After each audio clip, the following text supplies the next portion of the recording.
नमस्कार, जय हिंद, जय भारत, सत श्री अकाल। जी हाँ, मैं आज आपके समक्ष श्री गुरु नानक देव जी महाराज जी की जयंती के उपलक्ष्य में उनके कुछ उपदेश, उनके कुछ मूल मंत्र आपके समक्ष प्रस्तुत करना चाहता हूँ। कृपया आप ध्यान से सुनिए और इसको अपने जीवन में उतारिए। श्री गुरु नानक देव जी का जन्म तलवंडी नामक ग्राम वर्तमान काल में यह पाकिस्तान में ननकाना साहिब के नाम से प्रचलित है। ननकाना साहब यानी कि तलवंडी में सन 1469 ईस्वी में हुआ था।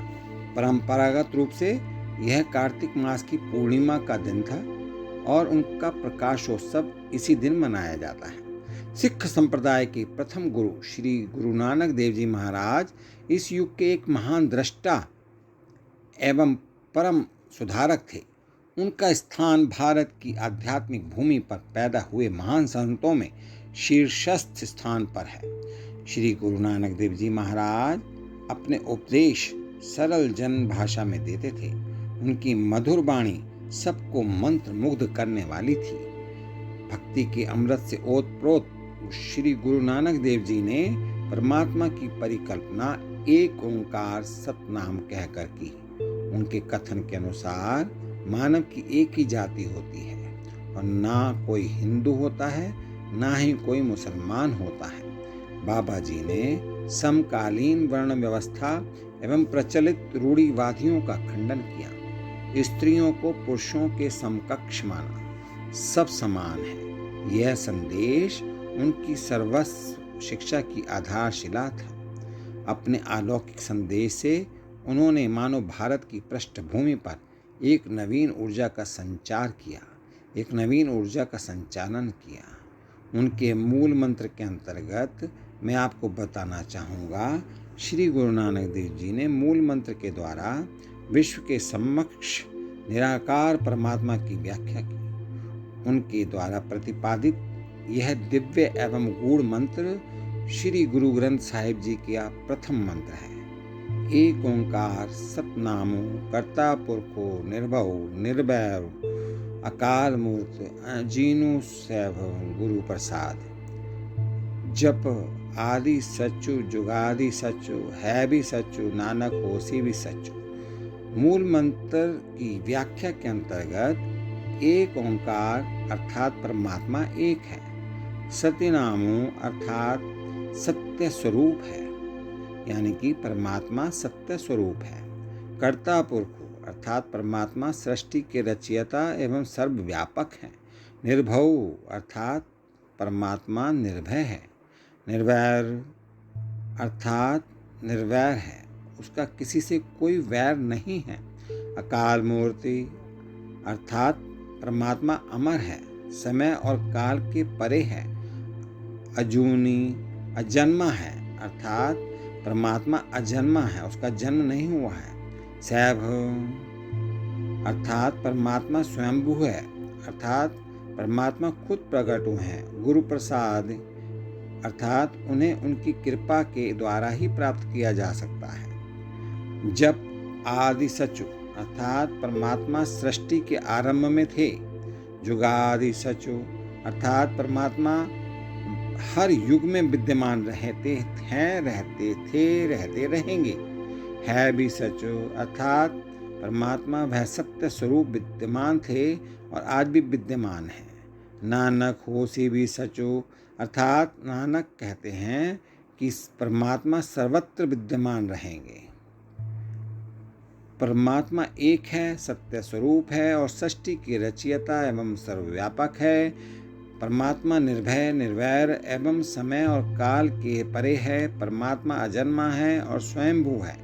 उन्हें उनकी कृपा के द्वारा ही प्राप्त किया जा सकता है। जब परमात्मा सृष्टि के आरंभ में थे और वह हर युग में विद्यमान रहते हैं, वह सत्य स्वरूप विद्यमान थे और आज भी विद्यमान हैं। श्री नानक जी कहते हैं कि वह सर्वत्र विद्यमान रहेंगे। अभी गुरु नानक जी का मूल मंत्र नाम जपना, कीरत करना, वंड छकना। अर्थात श्री गुरु नानक देव जी ने मनुष्य को सदैव 3 कर्तव्यों का निर्वाह करने की शिक्षा दी है। नाम जपो, कीरत करो, वंड करो अर्थात बांटकर छको अर्थात बांटकर खाओ। इसका तात्पर्य है कि हर घड़ी सर्वत्र अकाल पुरख की उपस्थिति का अनुभव कीजिए, ईश्वर के नाम का जप एवं ध्यान कीजिए। एको नाम हुकुम है, सतगुरु दिया बुझाई जियो अर्थात भगवान के नाम पर सतत चिंतन करना भगवान की ही आज्ञा है। अपना जीवन यापन ईमानदारी से कीजिए एवं परिश्रम और कर्तव्य निष्ठा से धन कमाइए। उदार बनिए एवं आपके पास जो है उसे उन लोगों के साथ बांटकर खाइए जिन्हें इसकी आवश्यकता है। यह सेवा का सार है।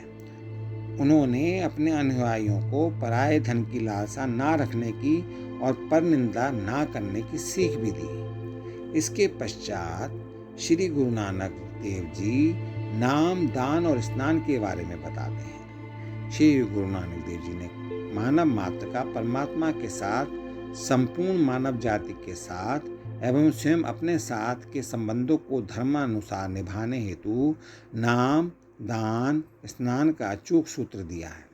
नाम और दान की व्याख्या तो पाठक स्वयं ही करने में सक्षम है।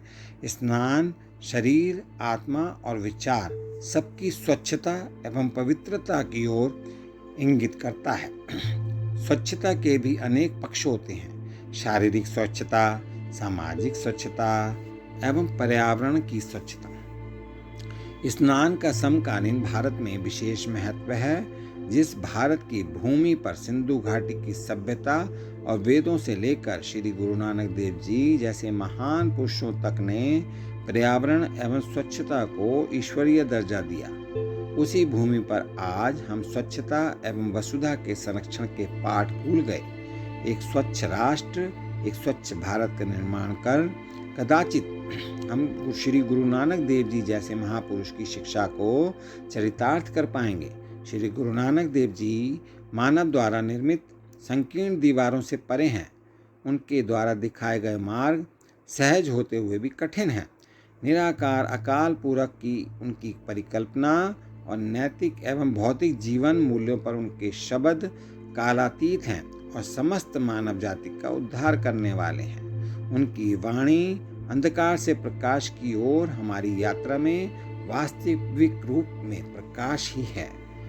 इसके पश्चात मैं आपसे यह भी कहना चाहता हूँ कि जिस प्रकार से हमारे सिख धर्म के प्रथम गुरु श्री गुरु नानक देव जी ने जो उपदेश दिए हैं, जो मूल मंत्र दिए हैं, जो उन्होंने संगत के बीच में या गुरु ग्रंथ साहब के बीच में लिखा है, अगर हम उनका अक्षर अक्षर पालन करें तो हम अपने जीवन में हमेशा सुखी रहेंगे और पूरे देश में ही नहीं बल्कि पूरे संसार में प्रेम भाव फैलेगा और सभी आपस में एक दूसरे के साथ मिलकर रहने से देश में और संसार में खुशियों का पूरी तरफ समाहित रहेगी। इस प्रकार से मैं अपने शब्दों को समाप्त करता हूँ और आप सभी संगत के लिए, आप सभी संगत के सुखी जीवन के लिए प्रार्थना करता हूँ।